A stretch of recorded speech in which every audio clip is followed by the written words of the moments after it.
Hey everybody, thank you for coming back and visiting the channel once again.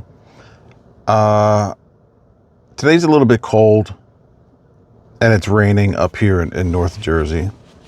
I'm here in Independence Township, Hope, Hackettstown area. And this guy that I'm going to go see, lately there's been a lot of hype on him.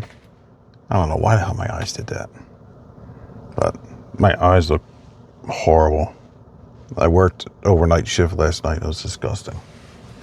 A lot of hype. He's had a lot of hype because people are doing like reaction videos on him and on his music, and nobody believes who this guy is. So I'm going to get out the car and we're going to do some talking and some walking. So stay tuned. It's so quiet out here. You hear like faint noises of a car. That's really it. It's my rental car. Pretty fancy, huh? It's got all the bells and whistles. It's got a heated steering wheel. Who the hell has a heated steering wheel? But we're gonna come around here. That's a beautiful view. I'm gonna put on my hood because it's whole. So I don't know. So this I like this dude. So let's go see what he's about. But you know, there's voices we grow up with. Voices that slip into our lives, you know, quietly, never asking for attention, never demanding to be seen. You don't remember the first time you heard them. They kind of just arrived, you know what I mean? Like, you can't remember that first time you, oh wow, guys. So today, I gotta show you this, guys. That's gorgeous.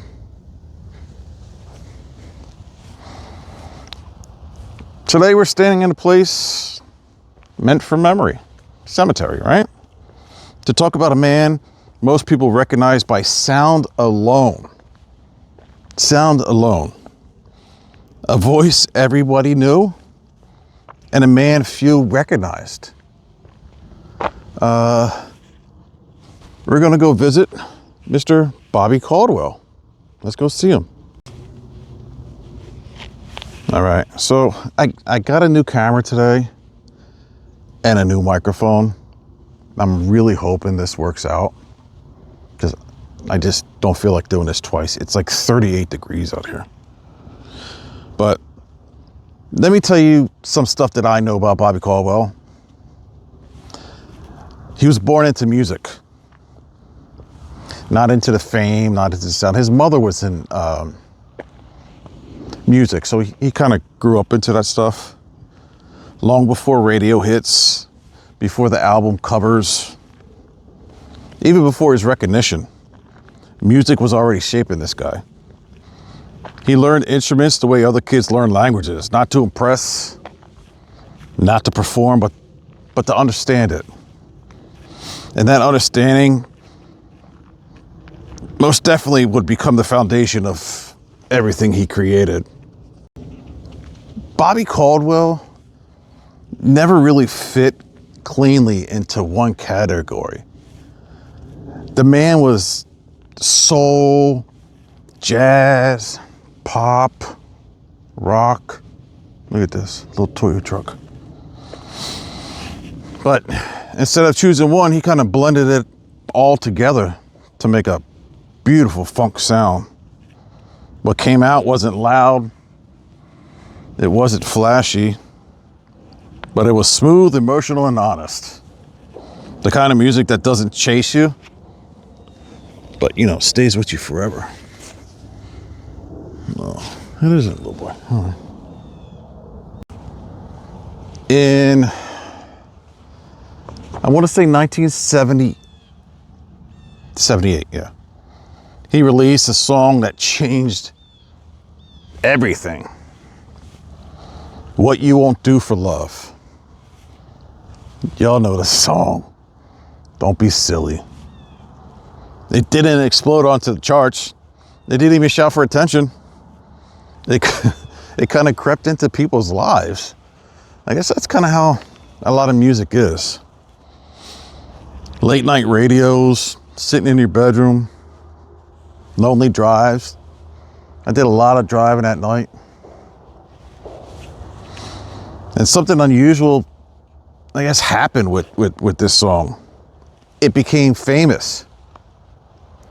But before he became famous, nobody knew who he was, but they knew, you guys knew this song.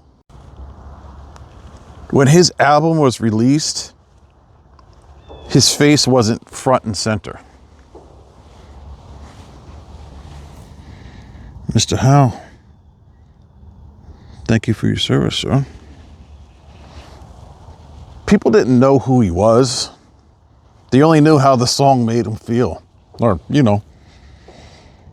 But many assumed he was black. Not because of marketing, but because the music felt real. When the truth came out, some people were surprised. But the song never changed because music didn't have a face. And you know what I'm telling you? So when I was in the car, remember I was saying that there's these reaction videos. It's people listening to his song. And then they see this guy, this white guy, and they go absolutely crazy. Bobby Caldwell became famous in an unusual way. He wasn't chasing celebrity status, I guess you would say, or interest in spectacle. He kept writing, he kept touring, he kept letting the music speak. And in doing that, he created something rare in this music industry: longevity. Years passed, music's changed, and then decades later, a new generation found him. Hip-hop producers just discovered something timeless in his sound. It was very emotional sound, like a spacey melody sound. A lot of people sampled his music, reimagined it, and kind of like made it reborn. But artists across generations respected what he had done, even if they never met him. But, the song really didn't belong to any one era. It belonged, I guess, to everybody.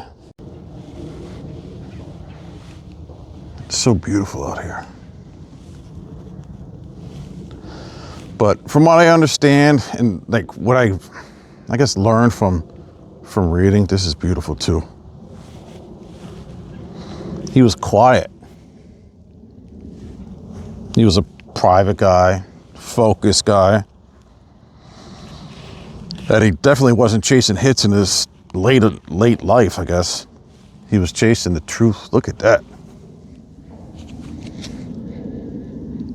He always said, you don't need to be loud to be remembered. You don't need to be loud to be remembered. Let's see. I think he's down on the other end. I don't know. I want to say he's like, I guess over here somewhere. Because I'm trying to line it up with one of these trees. But in his later years, where's that going?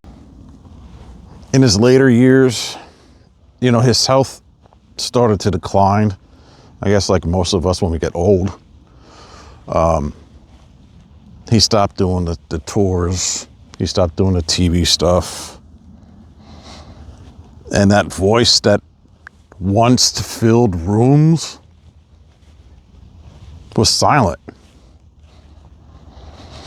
No more spectacles. No noise. This one's just a quiet realization that I guess something familiar was gone. But he's not remembered like a lot of these super celebrities with monuments and plaques. He's remembered in moments, right? A song playing late at night, a sample buried in a beat. Where are you, buddy?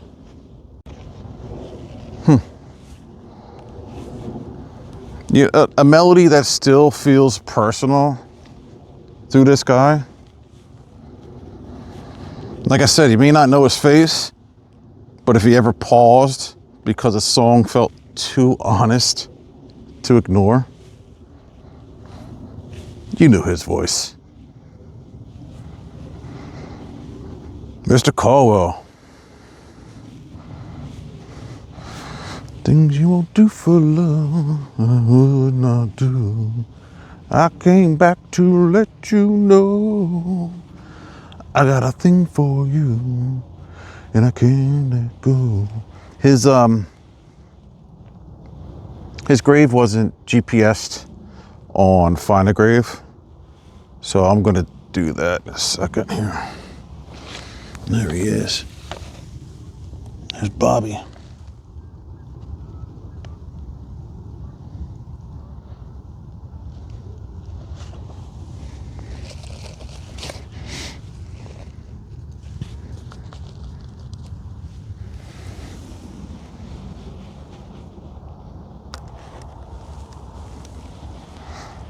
Oh, I didn't even notice this, guys. Look. What you won't do for love. He's got a pen. You know, he wrote another song. It was a duet with a female and male vocalist. Was it Pablo Bryson? I hear you, bird. But yeah, this is Mr. Bobby Caldwell. This man kicked some ass.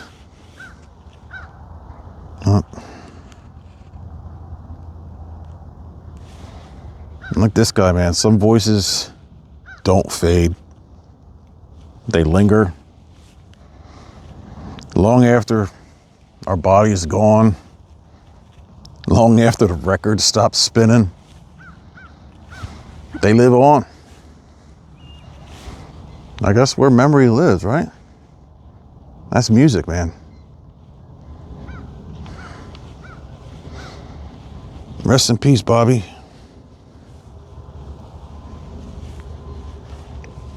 I gotta tell you guys, if you come out here, it's super quiet, and he's all the way to the back where they're starting the new, fresh plots. And of course, you got reference, you got the flagpole here. But listen, guys, thanks again for watching. I hope you guys liked the video. I'm gonna put out a couple more. I haven't done anything outside because it's been so effing cold in New Jersey. Look at this. I'm freezing my ass off. But this cemetery is so peaceful. There's like a firehouse up front. There's soccer fields over there. Oh, I gotta GPS this thing. Where you at, Bob? But yeah, Oregon Ducks. I'll probably get shit for that, New Jersey. But I am a huge Rutgers fan, so. All right, oh, I got back, there he is again. All right, guys, Bobby Caldwell, thanks for showing up. Appreciate it. Peace. I think they live in the moments we don't even think about, a song playing in the background, a melody that makes you slow down. Even, I guess, the voice that feels familiar, even when we can't place it, like especially with Bobby. Everybody thought that dude was black. Everybody. If you say you knew he was white, bullshit. Look at those reaction videos, guys, please. I don't know who has it on here, but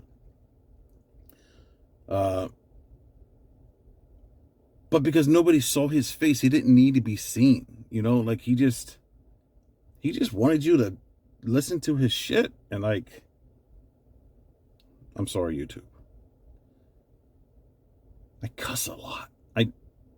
I don't, you know what? Once I got past the age of 45, cussing is just second nature. Like ordering McDonald's or something, you know what I mean? But again, like I think maybe that's why his music lasts, They never really asked you where you were. I guess what you look like, where you came from, you know what I mean? I'm just watching all these birds out here. You remember the movie The Birds? I think they filmed that stuff here. I guess that's why his music lasts, right? Because it never really asked you what you look like, what your genre was, what your race is, or anything like that.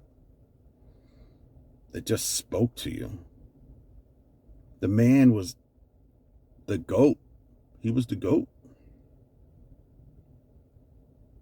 And long after the spotlight fades,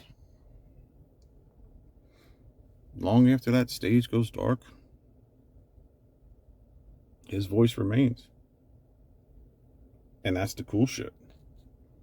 Like a melody that could feel personal. Even that song came out so long ago. I think it was the 70s, the late 70s. That's a long ass time. But have you ever sat in your car and paused a song because that felt so personal to you? Like the artist jumped in your brain and wrote the shit. That's it for me again. I'm gonna get out of here. The traffic was some bitch getting up here. So listen, like my stuff, subscribe now. I'll see you later, guys. Thank you for watching again.